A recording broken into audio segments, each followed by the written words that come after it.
योग के बारे में जो चर्चा की बात हमारे आदरणीय प्रधानमंत्री जी कर रहे हैं वो तो 75 साल से चल रही है ना। मोदी जी की जो छाती है, सीना है, वो 56 इंच का है। वो बात नहीं करते, वो दुश्मन को घुटने पर लाने की बात करते हैं। लेकिन ट्रंप ने जो किया है, प्रेसिडेंट ट्रंप, वो बहुत ही हिंदुस्तान के लिए, एक जो देश की हमारी संप्रभुता है, उसके लिए बहुत ही बेइज्जत करने वाली बात। ट्रेड की बात आप किससे करेंगे? ट्रंप से। और योग की बात करेंगे पाकिस्तान से। लेकिन उसके लिए भी ट्रंप को पूछना पड़ेगा। अगर ट्रंप आपको अलाउ करेगा तो ही आप बात करोगे। आप लगभग सिद्ध हो गया कि ये इस देश को ट्रंप चला रहा है। इस देश में व्यापारियों का राज है, लेकिन एक इंटरनेशनल व्यापारी यहाँ के व्यापारियों को कंट्रोल कर रहा है। कहाँ गए आपका राष्ट्रभक्ति, देशभक्ति? हम क्या कितने देश में घूमकर आए मोदी जी। बात यही है, सवाल आपने दिया नहीं। वॉशिंगटन से प्रेसिडेंट ट्रंप ने ये बात पूरे विश्व को क्यों बताई कि मैंने वॉर रुकवाई, और आपके कल के स्टेटमेंट में इस घटना का जिक्र तक नहीं है। आपसे पहले ट्रंप भाषण करता है और ट्रंप आपका भाषण का पूरा धज्जिया उड़ा देता है पहले ही। क्या रखा है आपके हाथ में? ट्रंप भाषण करता है, बोलते मैंने भारत हिंदू, मोदी का नाम तक नहीं लिया ट्रंप ने, डोनाल्ड ने, उनका तो दोस्त था ना डोनाल्ड ने नाम तक नहीं लिया। बोलना तो चाहिए, मैंने मेरे प्रिय मित्र मोदी जी से बात की है, मैं मोदी जी के साथ खड़ा हूं, मैं नरेंद्र जी के साथ खड़ा हूं। बस जैसे कि हम ट्रंप के गुलाम है, देश ट्रंप का गुलाम है, उस तरह से ट्रंप बात कर रहा था। और बाद में जो संबोधन हो गया हमारे देश के प्रधानमंत्री का, उसमें ये नहीं कहा कि हम अमेरिका की बात किया और झांसी में नहीं आते, कि हमारा निर्णय है सीज फायर का। कौन है मिस्टर डोनाल्ड ट्रंप? यही ट्रंप को, यही मोदी जी ने घोड़ी पर बिठा के अहमदाबाद में लाया था ना, दूल्हा बनाकर। क्या नमस्ते ट्रंप, ये ट्रंप, वो ट्रंप, और ये वो ट्रंप ने हिंदुस्तान की बेइज्जती की। क्या उसके बारे में इनके जो मोदी जी के जो भक्त हैं या अंधभक्त हैं, क्या जवाब है? आप मुझे बताइए, कहाँ गया आपका 56 इंच का सीना? कहाँ गई आपकी मर्दानगी? ये जो अमित शाह जी है बोल रहे थे पंडित नेहरू का रेफरेंस लेकर, हमारी फौज पंजाब तक तो गई थी, पूरा कश्मीर लेने के पहले ही उनको वहां रुकवा दिया। तो हमारे भी एयरफोर्स लाहौर कराची तक गए थे, हमारी नौसेना समुद्र में खड़ी थी, लाहौर कराची लेने वाले थे, तो आपने क्यों रुकवा दिया? ये किसकी साजिश है? फिर हमारा सवाल है, ट्रंप से क्या सौदा हो गया? लेकिन कल प्रेसिडेंट ट्रंप ने ये कहा कि दो देशों के बीच होने वाली न्यूक्लियर वॉर मैंने रोक दी, और मैंने कहा अगर ये रुकता नहीं है तो दोनों देशों से व्यापार नहीं होगा। व्यापार देश से बड़ा नहीं है। व्यापार जो है देश से बड़ा व्यापार नहीं होता, देश बड़ा होता है। देश की नागरिक की जो जाने चली गई है, जो सिंदूर, आपने ऑपरेशन सिंदूर किया ना, आपने ऑपरेशन सिंदूर किया, तो सिंदूर का महत्व क्या है? सिंदूर की ताकत के आगे व्यापार नहीं आता है। व्यापार बड़ी चीज नहीं है। पूरा विश्व पड़ा है व्यापार के लिए, सिर्फ अमेरिका नहीं है, यूएस नहीं है, पूरा विश्व पड़ा है। इसका मतलब है डोनाल्ड ट्रंप इस विश्व के अंडरवर्ल्ड का डॉन है और आपका वो छोटे छोटे जो गुंडे हैं ना उनको कंट्रोल कर रहा है, उनको कंट्रोल कर रहा है। और सर पवार साहब ने भी नाराजगी बताई है। देखिए, पवार साहब की नाराजगी है तो खुलकर बोलने चाहिए। पवार साहब सरकार के समर्थन में खड़े हैं, हम नहीं है। पवार साहब सरकार के, क्योंकि हमें मालूम है ये सरकार की नीयत क्या है, मोदी जी की नीयत क्या है, अमित शाह जी की नीयत क्या है, हमें मालूम है। ये डरपोक लोग हैं। ये सिर्फ अपने अपोजिशन की पार्टियां तोड़ सकते हैं, पाकिस्तान को नहीं तोड़ सकते। ये हमको तोड़ सकते हैं, ये शिवसेना तोड़ सकते हैं, ये एनसीपी तोड़ सकते हैं, ये आप तोड़ेंगे, लेकिन ये पाकिस्तान को तोड़ने की हिम्मत और मर्दानगी ये लोगों में नहीं है। ये डरपोक लोग हैं, ये नामर्द लोग हैं। पवार साहब का ये कहना है, कि अमेरिका के इंटरव्यू की या मध्यस्थी की कोई जरूरत नहीं थी और विशेष अधिवेशन बुलाने की भी मांग की है पवार साहब। ये अभी बात की है, हम तो पहले से कर रहे हैं। अमेरिका आया कहाँ से? अमेरिका इसलिए आया है कि आपके जो कोई लाडले उद्योगपति है उनका व्यापार रुक जाए, उनके अगेंस्ट अरेस्ट वारंट है। तो ट्रंप ने आपको धमकाया है, वह रुकवा दो नहीं तो अडानी को अरेस्ट करूंगा। देखो ये सामने आता है कि नहीं। अब आज पहली बार आप अडानी का नाम ले रहे हैं, ऐसे कुछ हुआ है क्या? ये ट्रंप तरफ से हुआ है क्या? आप देखो क्या होता है आगे। जब मैं बोलता हूं आपको अभी लगता है ये क्या बोल रहा है, लेकिन बाद में आपको पता चलता है ये सही था। सौदा गौतम अडानी के ऊपर ही हुआ है। जो सौदा हुआ है वह रुकवाने का, कश्मीर छोड़ दिया, हमारा सिंदूर भी भूल गए, जो सिंदूर वो लोगों ने खत्म किया वो भी भूल गए, और सौदा हुआ है सिर्फ ट्रेड एंड गौतम अडानी। लेकिन गौतम अडानी देश से ऊपर है, आपको क्या लग रहा है? देश से ऊपर कोई नहीं है, लेकिन मोदी जी को लगता है देश से ऊपर है। मोदी और अमित शाह को लगता है, बीजेपी को लगता है अडानी देश से ऊपर है। तो देश का सौदा कर लिया, देश की इज्जत का, देश की प्रतिष्ठा का सौदा कर लिया है, देश की संप्रभुता का सौदा किया।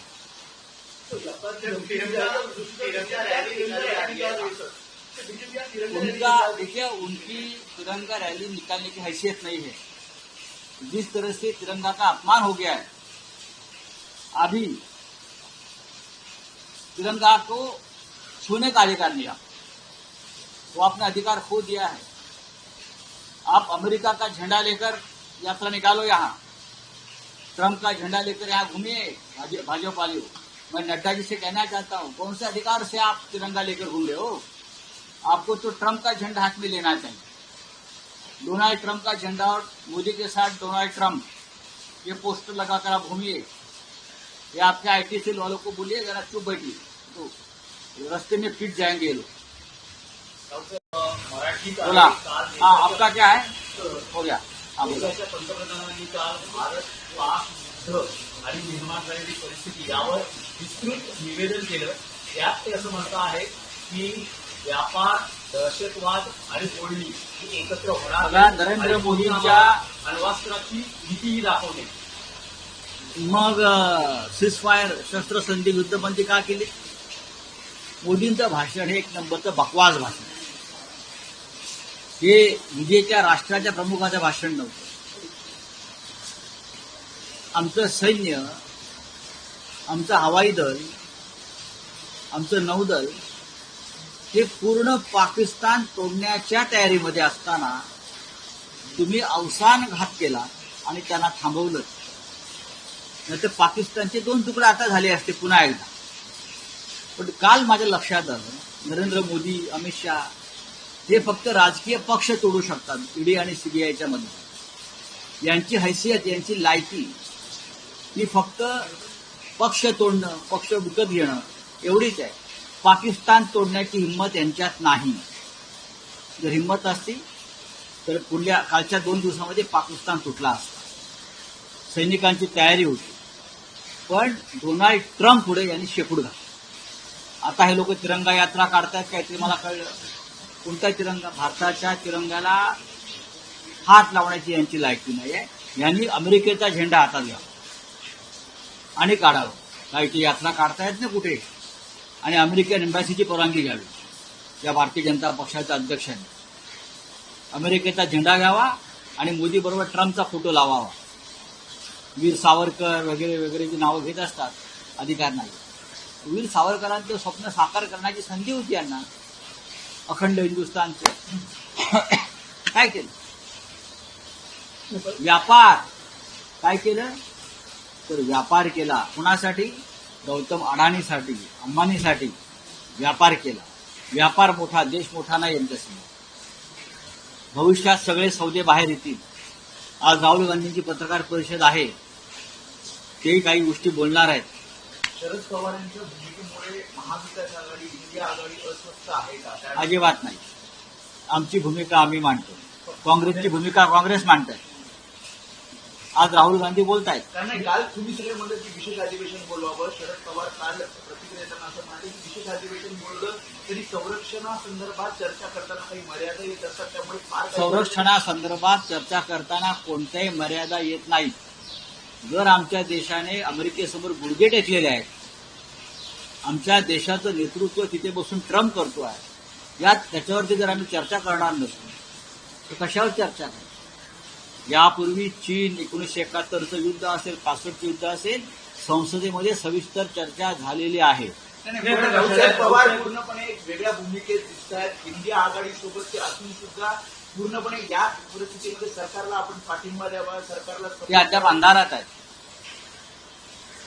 त्यांची राष्ट्रभक्ती वेगळ्या लेवलची, आमची राष्ट्रभक्ती टोकाची. आम्ही नरेंद्र मोदी, अमित शहा आणि त्यांच्या सरकार हे राष्ट्रभक्तीचं ढोंग करत आहे आणि राष्ट्रभक्तीच्या आडून व्यापार करत आहे. देश विकला जातोय अमेरिकेला, आणि पाकिस्तानशी ज्या पद्धतीने सौदेबाजी झाली अंडर द टेबल, त्याच्यावरती आम्ही बोलणार. नरेंद्र मोदी आणि अमित शहानी यापुढे देशाला राष्ट्रभक्तीचं प्रवचन देऊ नये, त्यांनी तो अधिकार गमावलेला आहे. शरद पवारांनी अमेरिकेच्या मध्यस्थीविषयी नापसंती व्यक्त केलेली आहे. त्यांनी अधिक जोरात बोललो पाहिजे. त्यांनी जोरात बोललो पाहिजे. आज राहुल गांधी बोलतील. त्यांनी ते ज्येष्ठ नेते आहेत, ते महत्वाचे नेते आहेत, ते या देशाचे संरक्षण मंत्री होते, त्यांच्या बोलण्याला महत्व आहे. त्यांनी इतर कोणाची पर्वा न करता त्यांनी परखडपणे आपलं मत मांडलं पाहिजे. नवशेठ, कालपासून तुम्ही जे ट्विट करता आहात ही तुमचं ट्विट आहे.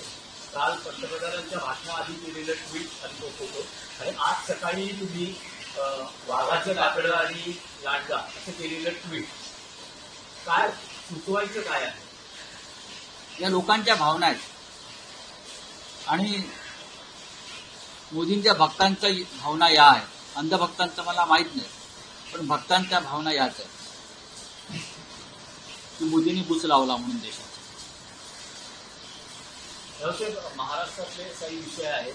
एका बाजूला तुम्ही असं म्हणत आहात की राज ठाकरेंकडून पुढच्या प्रतिसादाची आम्ही वाट पाहतो आहोत, पण आत्ताच राज्यातले उद्योगमंत्री उदय सामंत हे राज ठाकरे यांच्या भेटीला गेलेले आहेत.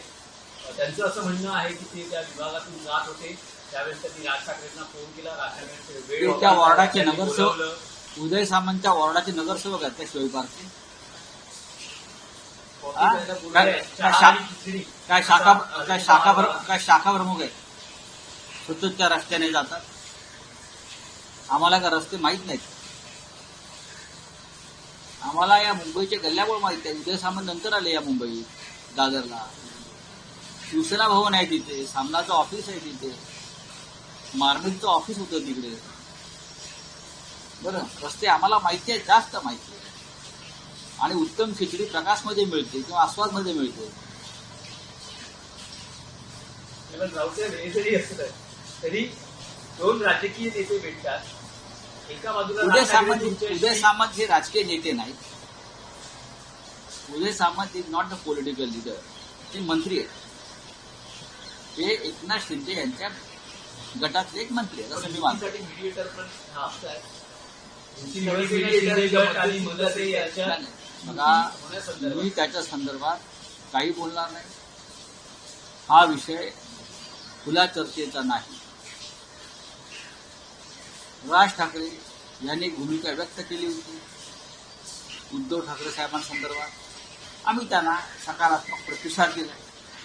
त्याच्यावर आम्ही त्यांच्याकडून दुसऱ्या प्रतिसादाची वाट पाहत आहोत. आम्ही शांत आहोत. नाही, पण त्यांची जी काही नेते मंडळी आहेत किंवा त्यांच्या पक्षात आम्ही राज ठाकरेंना मानतो. ते असं म्हणतात की त्या मुलाखतीत असा कुठलाही युतीचा राजकीय युतीचा प्रस्तावच नव्हता. त्यांनी तसं सांगावं. अर्थ वेगळा तुमचा, तुम्ही अर्थ वेगळा. सन्माननीय राज ठाकरे यांनी तसं सांगावं. त्यांनी सांगावं ना तसं. आम्ही लोकभावनेचा आदर केला. आम्ही प्रतिसाद. आतापर्यंत आमच्यावरती आरोप होत होते की तुम्हाला हे एकत्र येणं नको आहे दोन भावांचं किंवा ठाकरे कुटुंबाचं.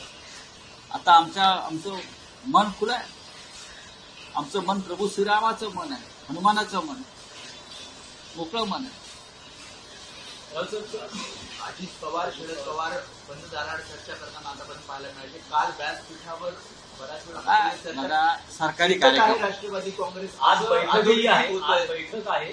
महापालिका निवडणुका आणि दोन गटांनी एकत्र यावं या संदर्भात देखील होतंय का की राष्ट्रवादी काँग्रेस एक आहे आणि त्यामुळे महाविकास आघाडी काहीशी अस्वस्थता आहे. महाविकास आघाडीमध्ये कोणतीही अस्वस्थता नाही. शिवसेना शिवसेनेच्या मार्गाने चाललेली, काँग्रेस काँग्रेसच्या मार्गाने चाललेली, शरद पवार त्यांच्या मार्गाने चालले. महाविकास आघाडी ही निवडणुका विधानसभा आणि लोकसभासाठी निर्माण झालेली एक रचना होती आणि भविष्यामध्ये ती तशीच राहील.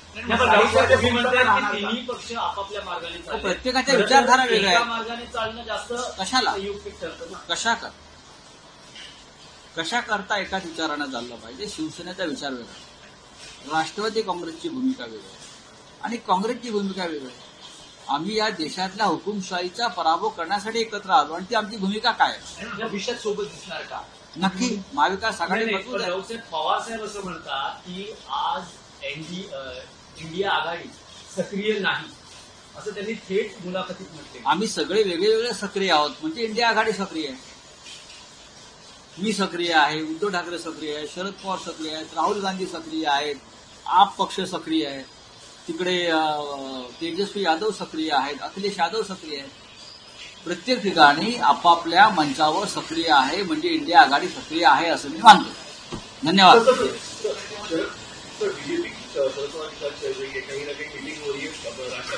बीजेपी शरद पवार के साथ नहीं चल रही, गलत इन्फॉर्मेशन. बीजेपी कैसी चलेगी शरद पवार जी के साथ? नहीं, वो कार्यक्रम सरकार का कोऑपरेटिव डिपार्टमेंट का कार्यक्रम था और शरद पवार इस क्षेत्र के दिग्गज नेता है, समझा. और कोऑपरेटिव सेक्टर की बात है और पूरा एक नॉन पॉलिटिकल मंच था